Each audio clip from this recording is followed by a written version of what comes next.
Ito na, mga kababayan, magandang umaga, magandang gabi, magandang hapon, magandang tanghali. Si Kent Garcia na naman ang nasa inyong harapan para magbigay na magandang balitaan.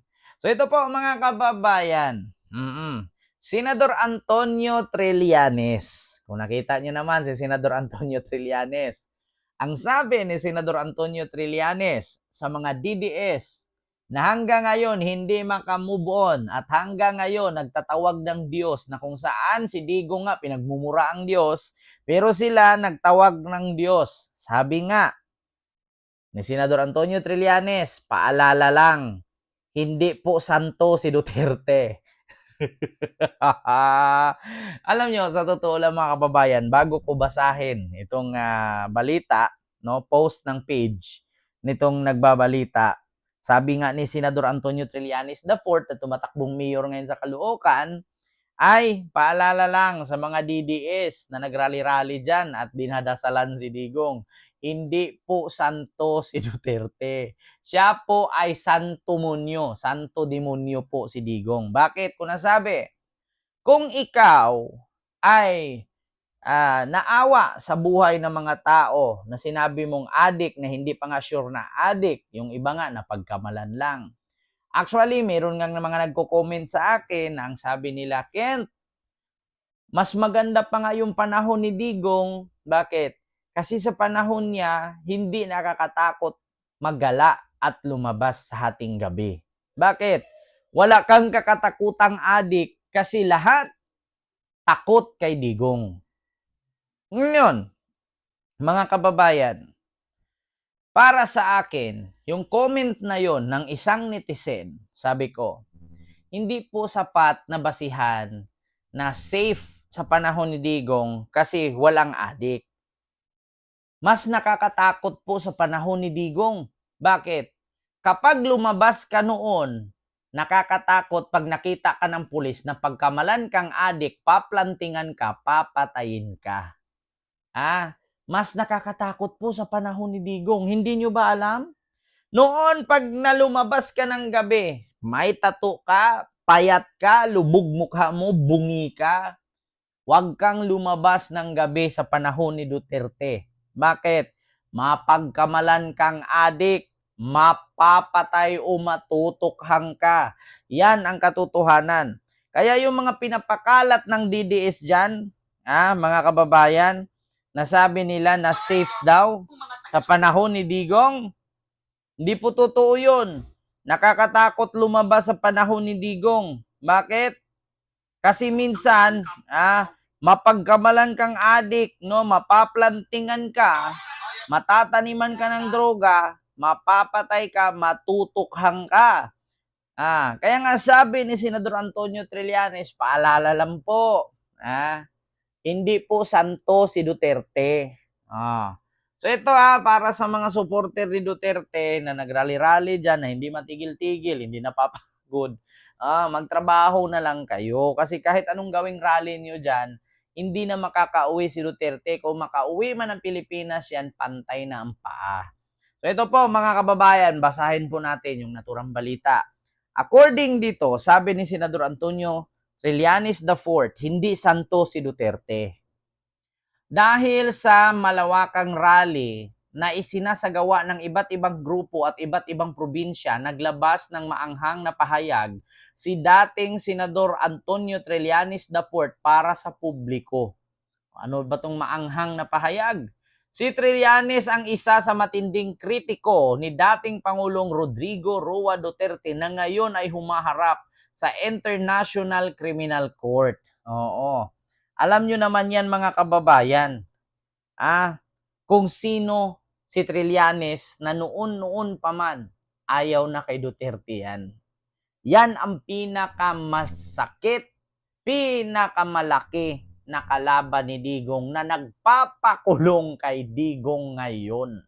So ito po mga kababayan, basahin natin yung reaksyon ng mga tao sa post ni Trillanes na paalala lang po, hindi po si Duterte santo. So ito po. Sabi ni Hadja Pualas, Tama po kayo, Sir Trillanes, pero ikaw na siguro ang pinakasantunas sa Pilipinas mula pa noong wala ka nang ginawa kundi susundan ang bawat hakbang ng mga Duterte. Huwag kang umasang hindi ka Huwag kang umasa, hindi ka na mananalo. Sapat na yan trabaho mo, paninira ng ibang tao, salute for you. Alam nyo, ito, apakabobo nito ni Hadja. Oo, nakakahiya ka sa kalahi mong Muslim. Sabi ni Aikan Hussein, hindi siya santo pero mahal namin siya. Siya lang ang pangulo na may malasakit sa bayan. Ikaw dyan, inggit ka naman. No vote sa'yo. Sabi ni Aikan Hussein. Alam mo, hindi daw santo pero siya lang daw ang presidente na may malasakit sa bayan. Alam mo, sa totoo lang, Aikan Hussein, na hindi ko ipagtanggol si Senador Trillanes pero gamit ka ng isip. Paano mo nasabi na si Digong lang ang presidente na may malasakit sa bayan pero 30,000 ang pinatay niyang mamamayan? Saan banda doon na nasabi mong si Digong may malasakit sa bayan? Kung 30,000 naman ka Pilipino ang kanyang pinatay. Especially dyan sa Caloocan. Dami yan. Dyan ang pinakamaraming natukhang. Sabi ni Palpar, sino ba may sabi na santo si Duterte? Palamura siya pero may malasakit sa Pilipino. Wow. Ang mga sumuporta sa kanya di kailangan ng bayad kasi suporta binigay sa kanya ay dahil sa pagmamahal ng mga tao na nakaramdam ng malasakit at pagmamahal mula sa kanya. Di siya perpekto pero nagpakatotoo kahit magmura sa harap ng kamera kaysa mga katulad niyong mahilig magpanggap na mabuting tao pero ubod ng sama pagtalikod sa kamera. Wow, sabi ni Palpar. Paalala lang, di ka mananalo sa Caloocan, sabi ni Simon Sanchez. Nako, huwag kayong pakampante. Na hindi mananalo. Kung si Duterte nga, malaking isda, napakulong niya. Yung Caloocan pa kaya? Hindi niya mabago? Nako. Iba si Antonio Trillanes IV. Pag nangako yan, tinutupad. 2 presidente na ang kanyang kinakalaban. Siya pa rin ang nagwagi. Una, si Gloria, nagkudita siya. Nakasuhan si Gloria, nakulong si Gloria. Si Trillanes ang pangalawa. 2017 pa lang, final na nila ang kaso sa ICC.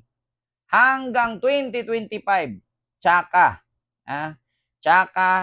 na resolba ang final na kaso nila at si Digong na aresto at nakulong ngayon. Yan ang mga magandang politiko na hindi nang iiwan. Kahit alam nilang wala na sila sa power at napakatagal na panahon lang hinantay, sa wakas, nakulong rin si Digong. So ito na, sabi ni Lydia Hakusalem, alam namin hindi siya santo, the good thing that he done for our country and to the Filipino people, ang matapat niya pagmamahal sa mga Pilipino. Yun ang nire-recognize namin. That's why most people of the Philippines love him. Kayo lang, hindi kami.